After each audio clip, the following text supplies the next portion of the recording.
Fala galera, como vocês estão? Muito prazer, Claudinha Kemi aqui na área. Nós seguimos aqui no podcast do Inter e hoje eu tenho uma convidada muito especial aqui comigo hoje. Vamos falar de inclusão, vamos falar de um tema super importante, o Inter é super conectado nisso. Por favor, se apresente, querida. Seja muito bem-vinda. Olá, pessoal. Meu nome é Alexandra Nick. Eu sou fundadora do CIAG, que é o Centro de Inclusão e Apoio ao Autista de Guarulhos. Sou pedagoga e psicopedagoga por formação e tenho um filho autista também. Foi Ah, por causa é? dele que eu fundei a instituição. Ah, eu não sabia do seu filho, Ale. Como é que é o Sim, nome dele? o nome dele é Lucas. Ah, é? Quantos aninhos ele Ele tem? tem 20 anos. Olha só, que Então, quando eu bacana. fundei a instituição, ele tinha 7, hoje ele tem 13 Entendi. anos. Faz 13 Caminho. anos de fundação. Nossa, 13 anos já. Sim, Que bacana. Seja muito bem-vinda, muito viu? obrigada. Eu queria começar então falando um pouco desses projetos que você já fez, se puder comentar com a gente. Sim, então, no caso, o meu maior projeto, depois de ser mãe, foi o CIAG, né, que é o Centro de Inclusão e Apoio ao Autista de Guarulhos. Uhum. O CIAG tem 13 anos de fundação, então hoje nós atendemos 100 crianças e adolescentes com autismo. Nós fomos a Tá. primeira instituição na cidade a atender exclusivamente pessoas com autismo. Ah, é? Isso. E hoje nós oferecemos a eles atendimento de oficina de apoio pedagógico, atividade de vida diária, que é para trabalhar independência e Que autonomia, legal. educação física e artes. E para as famílias, a gente tem um projeto que ele é bem inovador, que é o projeto Cuidando de Quem Cuida. Tá. Então, nós cuidamos de quem cuida deles. Então, nesse projeto, nós oferecemos apoio psicossocial em grupo e oficina de geração de renda, porque a maioria que frequenta o projeto são mulheres, Ah, são é? mães, né, que pararam de trabalhar para cuidar dos seus filhos, então, consequentemente, elas são dependentes financeiramente de alguém. Tá. Então, nesse projeto, a gente oferece a elas oportunidade de aprender algo que elas possam produzir em casa, ter a sua própria renda e ainda ter o tempo para cuidar da criança. Que bacana, que projeto bonito. Parabéns. Obrigada. Falando de projetos também, a gente sabe que tem alguns projetos em conjunto com o Inter. Quais que Sim. vocês já fizeram aí para contar pra gente? Sim, o shopping, Internacional Shopping é um grande parceiro da nossa instituição. Esse ano nós fizemos 2 projetos muito Ah, bacanas. é? O primeiro foi do Dia das Mães, né, que eles criaram a campanha do Dia das Mães com arrecadação de alimentos e foram mais de 12 toneladas de alimentos doados para a instituição, mais um valor financeiro, né, daquelas pessoas que não quiseram doar em alimentos, doaram em valor. E também com esse valor que nós arrecadamos, nós conseguimos cobrir uma área que nós tínhamos lá da instituição para fazer um bazar permanente, Que que é uma legal. fonte de renda para a instituição. Tá. E o projeto mais incrível, eu acho que foi o que assim mais impactou, foi a exposição que nós fizemos lá no shopping, que foi a exposição das nossas crianças autistas, que elas pintaram quadros, né? Que E essa legal. exposição ficou lá no shopping quase 2 meses. Nossa. E foi vista por muitas pessoas, foi muito comentado na cidade, foi um projeto muito lindo, Deu ficou uma muito lindo. visibilidade muito boa, Muito né? bom. Tanto para os autistas, para as pessoas quebrar aquele paradigma, né? Que o autista vive preso no mundo deles, É que eles não podem verdade. fazer Nossa, é nada. E essa exposição mostrou para as pessoas o quanto eles são capazes, independente do grau do autismo, né? tá. Da dependência, do grau de dependência, eles foram capazes de produzir algo e que foi visto por Lindas obras, né? centenas de pessoas. Nossa, que legal. E aí, comentando ainda do Inter também, o Inter lá ele tem um cantinho, né? É a sala do afeto, logo ali na entrada do shopping também. Sim. É própria para receber também. E fica o nosso convite, fica ali perto da Smart Fit, logo na entrada. E também teve o Dia do Bem lá no Inter. Foi uma ação super legal, onde eles convidaram vários deficientes também para fazer um dia super gostoso no boliche. Depois teve um dia de eles no mesmo dia lancharam juntos lá no shopping. Foi. Então o Inter está sempre conectado aí, trazendo realmente essa inclusão para todos, né? E comentando sobre isso, eu queria que você comentasse, porque é como você já comentou, né?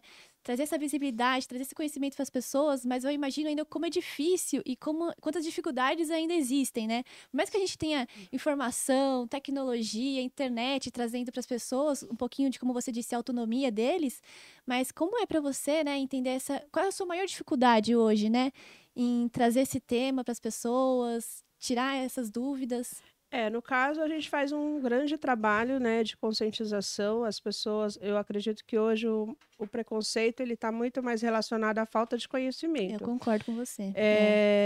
Porque hoje, infelizmente, a nossa sociedade, ela só vê a pessoa com deficiência, aquela pessoa que falta um pedaço de algo. Ah, tá. Uma Ou parte que esteja física fisicamente, né, demonstrando ali. demonstrando fisicamente que ela tem alguma deficiência. Tá. Mas aquelas deficiências invisíveis, como o autismo, e a TDAH e outra, né, e assim, o TDAH não é uma deficiência, mas o autismo também não, mas é uma condição clínica, né, Tá. que compromete algumas questões. Então, no caso, eles precisam, como são invisíveis, é uma característica invisível, as pessoas não acreditam que sejam. Então, as famílias têm que estar o tempo todo provando com laudo na bolsa, né, que a pessoa Nossa. tem a deficiência, que ela tem o direito de sentar no assento preferencial, de estacionar numa vaga preferencial. É tanto que foi criada, né, no caso do autismo, foi criada a carteirinha de identificação da Ah, pessoa com é? transtorno espectro autista, que é o CIPTE, que é uma lei federal. Ela é conhecida como a Lei Romeu Mion, que é em homenagem ao filho do Marcos Mion. Ah, E essa carteirinha, inclusive, alguns municípios ainda não emitem. Em Guarulhos, nós já temos uma lei municipal, a carteirinha já é emitida lá que na bom. Subsecretaria de Acessibilidade e Inclusão, uma carteirinha gratuita. Uhum. E isso facilita muito a vida das famílias, porque com essa carteirinha, ela consegue garantir os direitos, ela consegue garantir que o direito da criança não seja violado. Sim. Então, ela não precisa mais ficar andando com laudo para provar que o filho é autista e que ele tem direito a ir numa fila É. preferencial, num assento preferencial. Então, infelizmente, nós precisamos garantir de leis para que eles não sejam violados o tempo todo, né? E é um trabalho E- constante, eu imagino, É, né? é um trabalho constante, é lógico, a nossa sociedade a gente já avançou muito, né? A gente não pode negar. Eu vejo isso por mim, né? Porque há 20 anos atrás, comparando hoje, as crianças de hoje têm muito mais oportunidades do que meu filho teve há 20 anos atrás, e autistas adultos, né, com 30, 40 anos que não tiveram. É tanto que na nossa cidade a gente não tem um serviço que atenda às necessidades de um autista adulto, Ah, é? né? E não só na nossa cidade, como muitos municípios. Por quê? Porque eles não tiveram essa oportunidade que as nossas crianças têm. Então, hoje, acredito que daqui 20 anos, os autistas que já cada hora está aparecendo mais, e eles estão tendo a oportunidade de ter terapias mais eficientes, eles serão autistas mais funcionais Sim. do que esses autistas que nós temos hoje É adultos, isso que né? a gente quer, né? A gente Exatamente. espera. Então, esse é o nosso trabalho, né? Então, o SEAG, ele tem esse trabalho, a gente faz todo ano já. 11 anos nós fazemos a Semana de Conscientização Ah, do é? Autismo, então nós levamos palestra para várias universidades, temos a caminhada, que inclusive o Internacional patrocinou esse ano a nossa caminhada também, então nós fazemos a caminhada de conscientização, então a gente faz vários trabalhos para que a gente possa mostrar para a sociedade, né, Sim. que eu penso assim, a gente só quebra mesmo essa questão do preconceito com informação. Eu concordo Aonde com tem você. informação, tem menos preconceito. Então, acho que esse é o trabalho. Acho que todo mundo que trabalha na área de inclusão, a gente precisa pensar dessa forma. Pensar fora da Porque não caixa, adianta a ampliar, gente né? brigar, não Sim. adianta a gente discutir. A gente tem que buscar as leis, né? Fazer essas leis ter a garantia de direitos, Sim. mas também a gente precisa conscientizar, porque senão as coisas não funcionam. Eu concordo com você. O conhecimento, ele é libertador, assim, né? Quando você Sim. fala sobre, demonstra como é, o que dá pra acontecer, o que a gente pode fazer pra ajudar e não ficar mostrando como deveria ser ou brigando muito mais, né? A gente Isso. consegue trazer pessoas aí pro nosso lado que vão somando, né? Exatamente.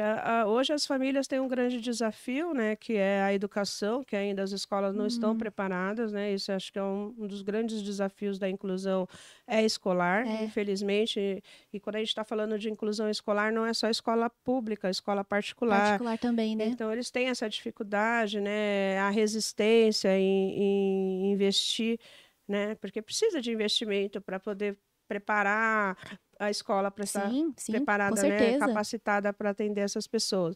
E a questão da saúde também, que ainda é muito precária, né, o atendimento na É, rede pública, a rede pública ainda ela não comporta, né, a demanda, então ela não está ainda também tão eficiente no atendimento. Então, acho que esses são os dois maiores grandes é. desafios que uma família enfrenta que tem uma pessoa com deficiência enfrenta. Entendi. Nossa, a gente não tem noção, assim, é realmente desafiador. E aí, um conselho, assim, que você daria para uma família que está assistindo a gente agora, que se encontra nessa situação, está tentando ali...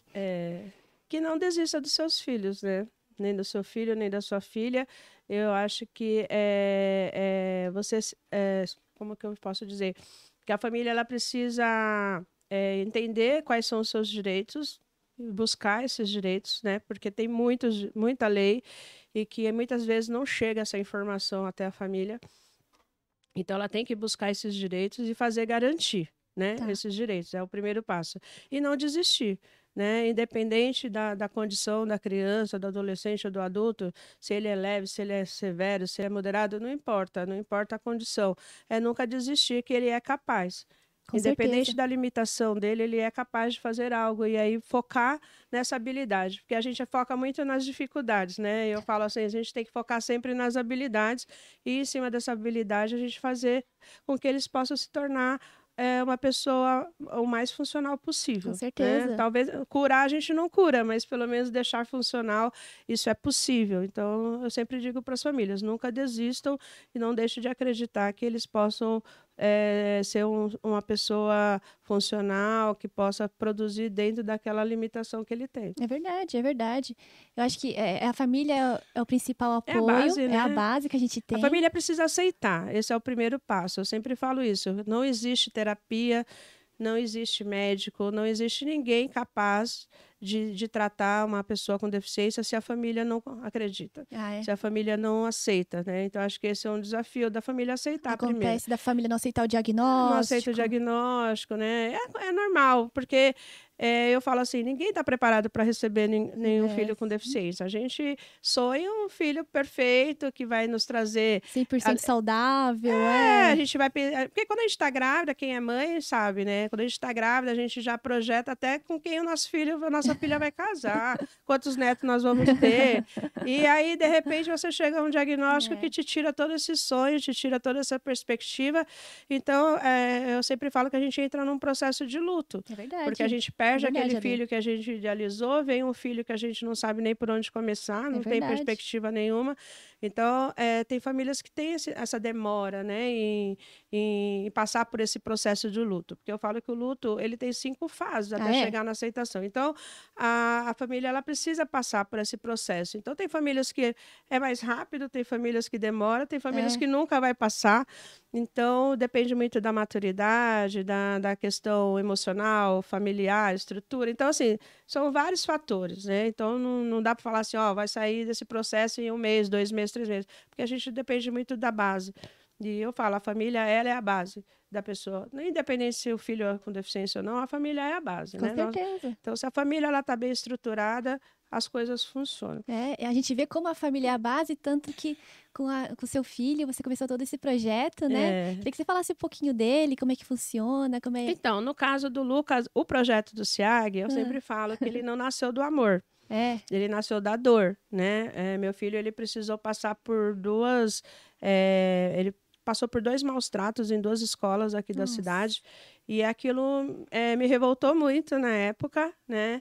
E eu queria fazer algo por ele, porque eu falei, não é possível, ele não precisa passar por tudo isso. E a minha ideia na época não era nem montar uma ONG, era montar uma escola especialista em autismo, só que aí a legislação não permite, a legislação brasileira da educação, então foi quando me deram a sugestão de fundar uma ONG. E aí foi quando eu comecei a todo esse processo, né, há 13 anos atrás. Então, eu falo assim, mas aí, às vezes, hoje, né, muitas vezes pensei em desistir, porque não é fácil a gente gerir uma ONG, né, a gente tem muitos desafios. E aí, muitas vezes, não nego, muitas vezes eu pensei em desistir, mas aí sempre acontecia alguma coisa, falava, não, aguenta mais um pouquinho que vai dar certo, tal. E aí eu acabei nunca desistindo e acho que agora eu não desisto mais, né? Depois de 13 anos, acho meio difícil. Mas o Lucas, ele sempre foi muito tranquilo, ele é uma criança muito tranquila, ele tem um grau de autismo de moderado a severo, né? Ele tem um grau de dependência. Não é verbal, né? Ele faz terapia, a gente já descobriu o diagnóstico dele com 1 ano e 10 meses, mas ele fono desde essa época, mas ele não é verbal. Não porque ele não sabe falar, porque ele não quer falar. Tá. E a gente acabou aceitando, e eu falar assim, o dia que ele quiser falar, ele fala. Se não quiser também, a gente tem a nossa forma de se comunicar, né? Ele é um rapaz feliz, né? E a gente é uma família feliz, lógico, com todas algumas Sim. dificuldades. Tem dia que não é fácil. Hoje é uma noite, viu, gente? Que ele não dormiu. Ah, é? Ficou acordado a noite toda, e a gente passa a noite toda acordado também, mas a gente segue o barco. Mas são fases, né? Mas eu acredito que se ele não tivesse acontecido isso com ele, igual meu esposo fala, você tinha uma missão. Sim. Isso é fato. E se não tivesse acontecido isso com ele, talvez você não teria colocado em prática a sua missão, né? Então precisou ele passar por isso, então ele foi usado para isso. E é por causa dele que o SEAG existe. É verdade. Então, eu falo assim que ele foi o grande incentivador. Não pelo amor, mas mesmo na dor, ele conseguiu colocar em prática uma grande missão que eu tinha. É verdade. E você comentou que vocês descobriram o diagnóstico estava com 1 ano, né? 1 ano e 10 meses. 1 ano e 10 meses. Então, esse diagnóstico... digamos assim, precoce, ajuda bastante as famílias? Muito, é o que deve ser, né? Quanto mais precoce o diagnóstico, melhor o prognóstico. Tá. Hoje, né, na época que nós estamos, com os médicos hoje mais atualizados, né, as terapias mais avançadas, hoje nós já conseguimos chegar no diagnóstico mais precoce. Isso é bom. Tem crianças lá no SEAG chegando já com 2 anos, né, 3 anos com diagnóstico, coisa que a gente não via há 20 anos atrás. O do meu filho foi assim, um caso atípico de diagnóstico precoce, porque naquela época nem se tinha tanto profissional assim especializado na área. É que eu fui muito insistente. Porque desde pequeno, desde bebê, eu sentia que ele tinha alguma coisa, eu percebia que ele tinha algo, né? Ele era diferente em alguns comportamentos, e eu questionava isso muito com a pediatra, né, na consulta. Eu falava, não, mas ele não faz isso, ele não faz aquilo. Porque ela, não, mãe, é assim mesmo. Cada criança tem o seu tempo, normal, né? Ele é mimado, nada que um tapinha no bumbum não resolve. Olha isso. Mas aquilo me incomodava muito. Eu falava, não, tem alguma coisa de errado, tem uma coisa de errado. E aí eu coloquei ele na escolinha. E aí na escolinha me chamaram porque acharam que ele era surdo. Porque falava com ele, ele não olhava, ele não chamava ele pelo nome, ele não olhava, chamava ele não... Várias vezes ele não dava atenção. Certo. Aí eu falei, ele pode ser qualquer coisa menos surdo, porque às vezes ele estava na cozinha, tocava uma musiquinha de um desenho que ele gostava na sala, ele corria para assistir. E aí eu falei, eu sei que ele tem alguma coisa, mas surdez eu tenho certeza que não é. Mas, né, a escola não, mas eu acho que ele é surdo e tal. E aí acabei levando, fizemos todos os exames e realmente ele não era surdo. E aí foi quando a gente foi começar a investigar. E até que a gente chegou no diagnóstico de autismo, que eu não conhecia, né? Não tem ninguém assim. Não fazia nem ideia do que era. Então, para mim, na época, assim, foi uma libertação no sentido assim de saber que ele tinha algo e que agora eu tinha que cuidar. Era isso, né? Mas não é fácil, não, né? Porque você não tem perspectiva nenhuma, você não sabe o que vai ser, o que te espera. E naquela época não tinha profissionais habilitados, não tinha as terapias avançadas que tem hoje. Então foi um processo bem difícil. Quase tudo eu tinha que fazer em São Paulo, porque em Guarulhos não tinha nada. Então, hoje eu falo que as coisas estão muito melhores. Tem parceiros também, o Inter aí sim. trazendo algumas parcerias com a ONG. Então... Por isso que eu falo o quanto é importante, né, essas parcerias, esses parceiros que acreditam no projeto, né? Com certeza. Porque até para acreditar no projeto foi difícil, porque no começo eu não conseguia colocar a ONG para funcionar, a instituição para funcionar, porque eu não tinha parceiros que acreditavam. Eu falava assim, mas nem está funcionando, eu vou investir dinheiro numa coisa que não está funcionando. Aí eu falava, então, mas se você não investir, não vai funcionar nunca, porque da onde que eu vou tirar dinheiro para fazer? Fica no impasse, então, né? Quando a pessoa, né, acredita no primeiro passo e dá esse crédito, né, de confiança, e foi por essas pessoas que deram esse crédito de confiança que hoje o SEAG é possível atender tantas crianças. Infelizmente, não conseguimos atender todas que nos procuram. Hoje a gente tem uma fila de espera de 280 crianças. Nossa. Mas é o que a gente pode fazer, né? Vocês atendem quantas hoje? Desculpa. 100. 100? Tá. Então, a gente gostaria de atender a todos que chegam lá, mas infelizmente a condição, né, o espaço não permite. Mas é triste, porque a gente sabe, eu como mãe, né, eu sei o quanto dói ou não, eu sei o quanto dói a espera, mas infelizmente a gente não pode se comprometer a atender e não E oferecer um não atendimento de conseguir. qualidade, né? Mas vai caminhar para conseguir sim, Vai com sim, certeza, a sem gente sombra de acredita dúvida. muito que os parceiros vão É, nos ajudar, a gente vai conseguir abrir uma nova unidade e atender essas crianças que estão vai, esperando. vai sim. Uhum. Então, só para a gente finalizar assim, você comentou, né, das dificuldades e tudo mais, mas eu queria que você comentasse com a gente um aprendizado, assim, que você teve com o seu pequeno, uma Ah. experiência, Não só com o meu pequeno, mas com a né? Não, ONG, não só com o Lucas, mas com todas as crianças que já passaram para o SIAG, que eles são capazes. Isso tá, eu não tenho dúvida alguma. Independente da limitação, eles são capazes. Aqueles que não falam, eles falam com o olhar, eles se expressam, eles sabem sim, dizer o que eles querem, né? Eles provam todos os dias o quanto eles são capazes, que a gente certo, precisa acreditar neles, né? Então é isso. Eu falo que é uma experiência única quem tem essa oportunidade de trabalhar com autista, de ter um filho autista. Eu não gosto desse termo assim de falar que é mãe guerreira, que é mãe escolhida por como você Deus, porque gosta que a gente todas as fala, mães, não, porque eu todas as acho que mães, todas né? as mães são É especiais, todas verdade, as Ale. mães são guerreiras, todas as mães foram escolhidas por Deus. Não somos nós que temos um filho com necessidades especiais que somos diferentes das outras, né?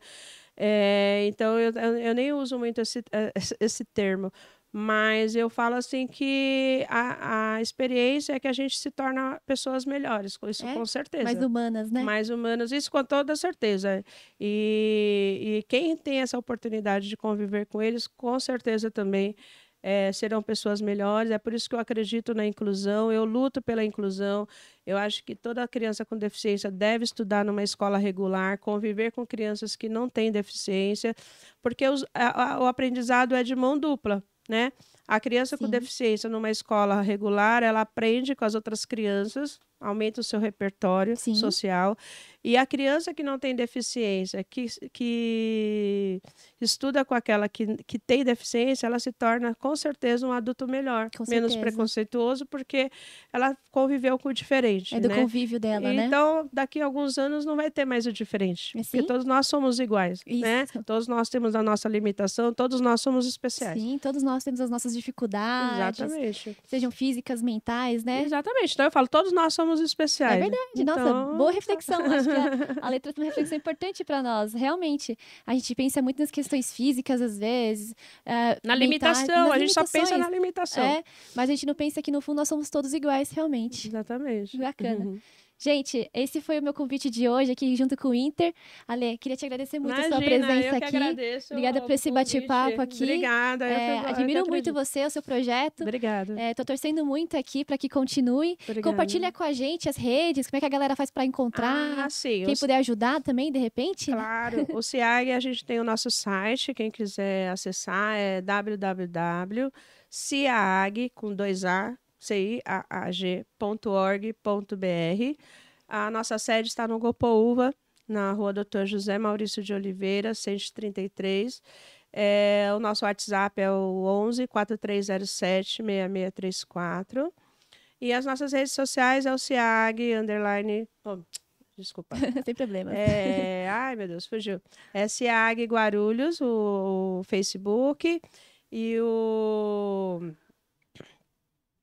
Instagram é CIAG _Guarulhos. Tá, certo. E é só seguir a gente lá nas redes sociais. Uhum. E vai ser um grande prazer se quiser conhecer o nosso trabalho. A gente está com espaço aberto para voluntariado também. Ah, é? Isso. Olha, que Então, legal. quem quiser conhecer o nosso espaço, a gente está lá de segunda a sexta, das 8 às 17 horas. Perfeito, perfeito. Fica aí o convite, Só galera. mandar uma mensagem lá no WhatsApp. Ah lá, ó. Obrigada, viu, Ale? Obrigada pela sua presença. Muita força aí, o projeto cresça cada vez mais. Amém, obrigada. Conte aí com o Inter também. E obrigada por tudo, viu? Imagina, eu que agradeço. Beijo, galera. Até a próxima. Até a próxima.